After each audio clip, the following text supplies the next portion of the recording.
We are live. I've got the lovely Helen, and she's chosen an amazing song for us today. This is the young ones. The young ones, darling, we're the young ones. And the young ones shouldn't be afraid to live, love, while the flame is strong, 'cause we may not be the young ones very long. Once in every lifetime comes a love like this. I need you, you need me. Oh, my darling, can't you see? Young dreams, and that's all I'm doing. Good afternoon, Helen. Thanks for joining us. And my first question to every single guest is, why did you pick that song? Well, I love Cliff Richard, circa, 1960s, 70s, summer holiday, all of those sort of things. It just reminds me of being at home with my mum and dad and my two sisters. So, yeah, fantastic. Well, thank you for choosing that song. And we'll let everybody into a secret. You did choose another one, but I can't play that one. So we cancelled that one. And so very last minute, you chose another one. So thank you for getting me out of a hole. We've got Rachel on today. Hi, Rachel. How are you? So another Cliff fan, and you'll have to pronounce this lady's name. I'm really sorry. My goodness, you're getting up at 5:30 to listen to us. So good morning. Wow. This is the breakfast show, the early breakfast show. And we got Pavel as well. I've just been talking to Pavel. He's off up to London in a minute because tomorrow we're off up to London because we've got a countess. We're looking forward to that. Anyway, enough about all that rabble. Let's talk to Helen and tell us a little bit about yourself, please, Helen. Yes, well, I'm Helen Johns. I'm a dementia care activity and wellbeing specialist, which means that I work with care home teams, mainly care home teams. And my particular area of interest is dementia care and meaningful activity. So I'm not a medic. I won't be telling you about the plaques around the brain and that side of dementia, but I look at the practical aspects of dementia care, and particularly how meaningful activity can be a therapeutic part of care. No, absolutely fantastic. And you've got a personal story as well. And I hopefully you'll share a little bit about that when we get there. But I like a little bit of LinkedIn. So I've got a few questions for you, first of all. Why do you like LinkedIn? Well, I'm new-ish to LinkedIn. I flirted with it years ago, but just abandoned it. But more recently, I've got back to LinkedIn. And why I particularly like it is you can relatively easily meet like-minded people. So people that are interested in what you're interested in, you can share your stuff, but more importantly, get their stuff. So I like that. And I remember sending you a note saying about, it was taking me a bit of time to do something. And you quite rightly reminded me that actually that's how long it takes is relative, because back in the day, we'd have to go to a network meeting and we'd have to do such and such. So now you can do things relatively quickly. So I take it all back. Good. So here we go. Juana. There you go. It's Juana. So thank you, Juana, for joining us.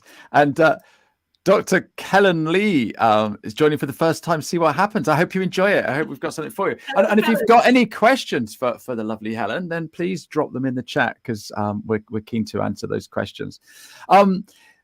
LinkedIn. It's incredible, isn't it? How many people you can meet and stuff like that. And we met each other through a mutual connection, Michael Heppel, and his Team 17. So I've done a little bit for that community with LinkedIn, and it's nice to see you all coming on and doing a little bit more, which is absolutely fantastic.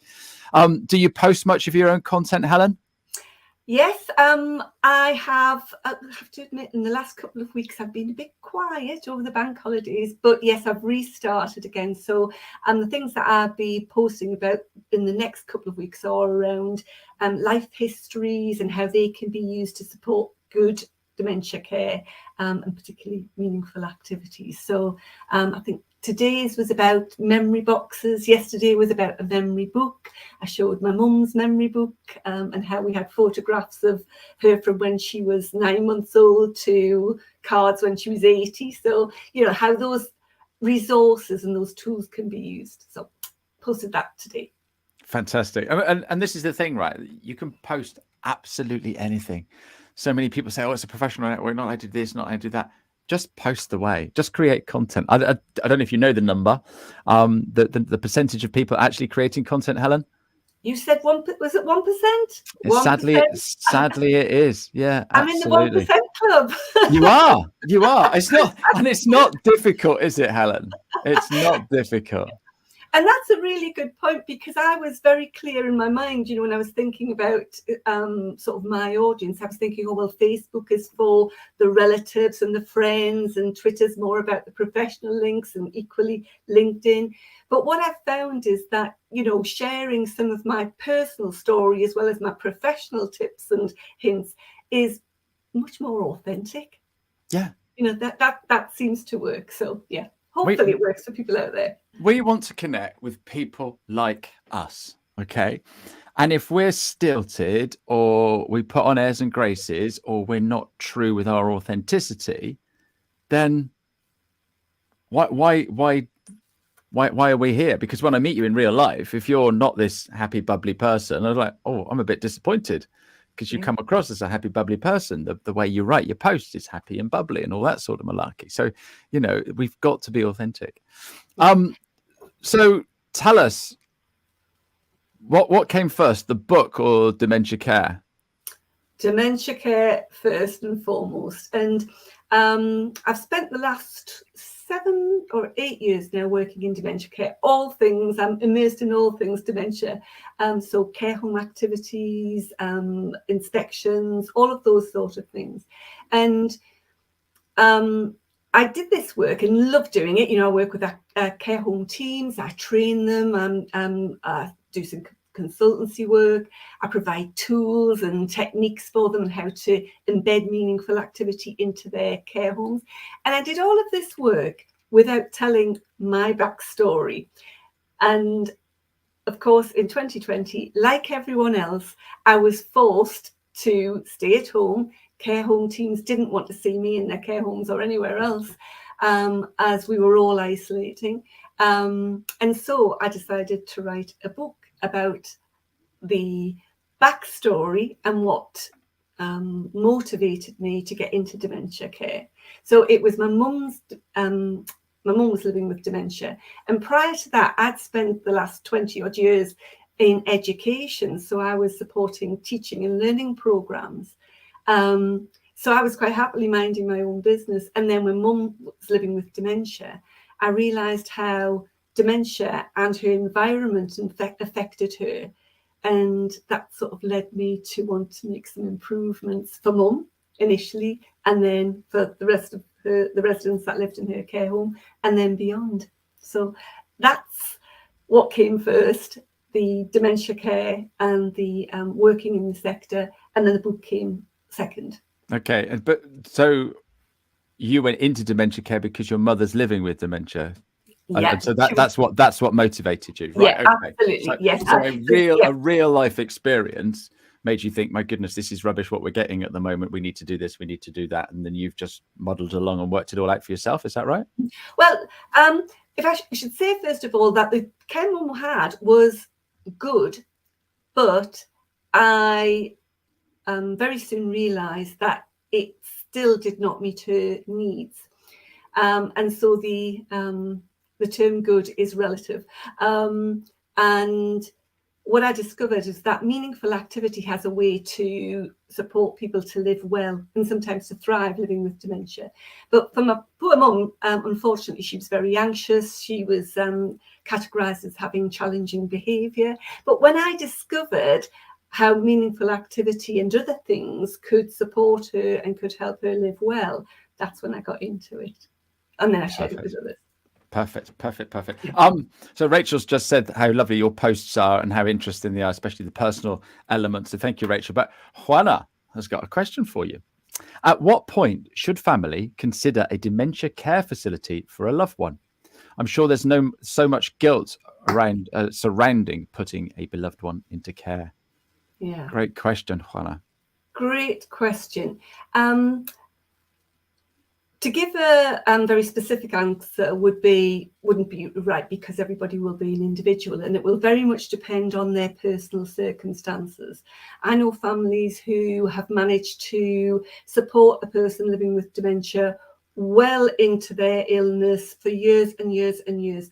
And the person I'm thinking about, it was only when the person who was caring for the person living with dementia was poorly that they needed to consider other alternatives into a care home. So it will be very individual, and it will very much depend upon who's supporting them. Are there living care arrangements? Do you have enough paid care if needed? How is the person coping with their dementia on their own, or with the support that is available? And just to illustrate, my mum went into a care home very soon after her diagnosis, and that was because she was so anxious she couldn't be left alone for a matter of minutes. And now my mum was always an anxious lady to start with, so when dementia plus mum's pre-existing tendency to be anxious met together, that was what created the conditions for us. Somebody else may well be able to live well with dementia for a much longer time. So it would very much depend on the individual, their personality, how dementia affects those, the cognitive impairment that they will be experiencing, but also what the arrangements are around them. And just the last part about the guilt. I address this in the book because sometimes there's a bit of a myth around guilt. Now, yes, we would all want to provide our loved ones with the very best of care ourselves. But there's a reality that sometimes the very best of care, or the best care, is not be given. It can't be given by yourselves. It's specialist care, and that needs to be handed over sometimes to professionals who are experts in that field. My view would be work with the care provider to be a care partner, and so that jointly the family or the relatives or friends with the care team can work together to continue. It's not sustainable otherwise. Yeah, no, that's a great way of answering that. Beautifully answered as well. So thank you. We've got a specialist on today. How cool is that? And Dr. Helen has got a question as well. So this is what absolutely. This is also what my research has shown. Often challenging behaviour is a normal reaction to what is going on in the environment. How do you evaluate your work? Yeah, great. Thank you for that, and thank you, Helen. Absolutely. In the work that I've done around distress behaviour, as I now call it, distress behaviour, it's very much around addressing an unmet need. And I'm sure you're aware of the work of James and the team at Newcastle Centre for Aging and Vitality. That's the work that informed my understanding of distress behaviour, or as it was presented to me many moons ago, as challenging behaviour.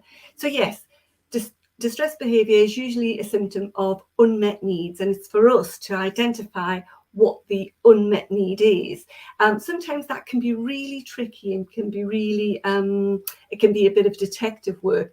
But what I've found is if we can try to address the feeling behind somebody's vocalizations or their communication, whether that's banging their fists or banging a door, then we can generally try to meet their needs. Yeah. In terms of how I evaluate my work, well, my work is around training, and what I tend to do is get people who are involved in my training to evaluate the training. And the way I do that is at the beginning of and we'll just take, for example, the activity coordinators course. They have a series of questions at the beginning which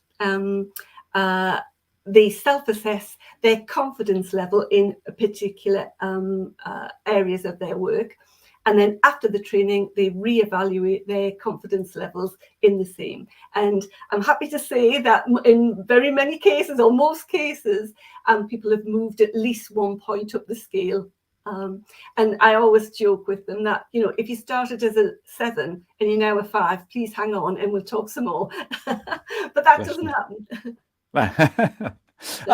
So thank you. That's another great answer. And Juana, loved your answer as well. Our loved ones need specialist care, that we may not be able to provide. So thank you for your thoughtful response. So yeah, absolutely. So there wasn't a lot to do in March 2020, and April and May. So you wrote a book. So how did you? Where did that idea spawn from? Well, as you know, I'd been working quite happily, and I and this is where the authentic thing, I've had to rethink this. I'd done all this work, but I never used to mention where my motivation came from. I never used to talk about kind of mum, and this is what started it. And it was in the mistaken belief that really that would dilute my expertise, if you like. But I flipped that, and what I wanted to do was tell the real story of mum's experience living in a care home. I'd read loads of books about dementia care, about the condition itself, about caring for people living with dementia, but all of them stopped at the care home doors. They didn't tell the story of what it might be like to live in a care home and what it might be like to support somebody living in a care home. And so what I wanted to do was share that experience. And I think that often people think of care homes as either these caring places with angels, God's waiting room, or the dramas of the documentaries, these awful documentaries. And what I wanted to demonstrate was there's something else that is no less difficult to negotiate for the person living with dementia and their family. And the reason it's called a duck out of water is because Mum said to me once in the lounge, "I'm a right duck out of water in here."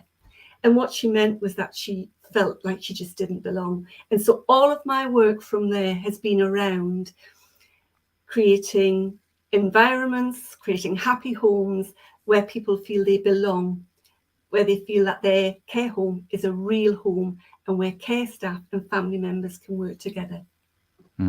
Amazing. This guilt is a big thing, eh? Nick is caring for my mother with Alzheimer's, comes with a huge dose of guilt. We never feel like we are doing enough. Having professional carers visit her has made a big difference, but I think all carers feel guilt. We could always do by doing more, visiting, etc. Bless you, Nick. Hope Mum's okay. And another question from Rachel: how much of a need do you still is there for your training? How receptive are care home providers? Great. In terms of the need, I think the need has increased post-COVID. In my experience, pre-COVID, we were making great strides in care homes, understanding the need for meaningful activity, that it wasn't just an add-on if there was time. It's an essential part of care that should be embedded within the care framework. So we were making great inroads in that. However, since COVID, because there was very much, understandably, a mentality of close everything down, we can't have visitors, we can't have family visitors, never mind entertainers or the school children, or we can't have our residents going out. So I think, in all honesty, Rachel, that we've actually gone back the way a little bit. So I think the need is greater, but we need to rethink, what does care mean? What does it really mean to live well in a care home? And how can we move forward in a post-COVID world that will enable people to live well? Absolutely. How receptive are care homes? I would say, and again, I'm being very, very honest here, that there are some care homes who are opening their hearts and saying, yes, we need this. I work with lots of activity coordinators who say, oh, we are only able to do this much, or we're only able to do that. And what I'm about is empowering them to try and move at the pace that their care home can go, inching gently forward. Other care homes are still feeling quite afraid and, want to sort of keep themselves to themselves. So there's a mixed bag. We've got some who are very keen. I'm doing some training tomorrow with a lovely care home provider group that that are putting their activity coordinators forward. So thrilled that that's happening. This is amazing. All these questions coming in, and you're such a bubbly, smiley person. You're a great guest. You're going to have to come back. Helen's got another, or stated something. It's useful to make a social plan as early as possible, which may include a care home. Doing this includes the person in that decision making, and can also reduce negative emotions such as guilt as it's been considered early, rather than a moment of crisis. So all of our parents, so my wife and mine, they're all fine and dandy, but they're getting on, and this could happen to us. And so basically what Helen is saying, we need to sit down with them and have that conversation. How do you have that conversation with someone that's sound of body and mind? Well, do you know what I was just saying this last week on a live. We feel many of us are quite happy to make a will for ourselves and talk about wills with our parents and our loved ones. We even now, thank goodness, we're talking about lasting power of attorney, for finance or health. So we're doing that.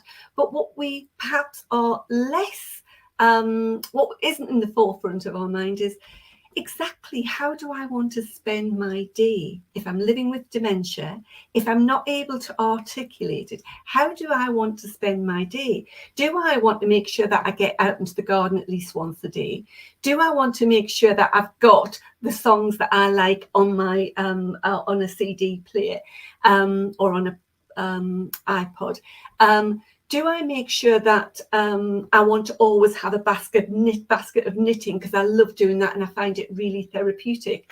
We don't talk about those things. So one of the things I was saying last week on the live was, make that playlist. It doesn't have to be 30 tracks long. It can be 5 tracks long and you can add to it. But if you're ever incapacitated for any reason, you need to be able to share how you want to spend your day.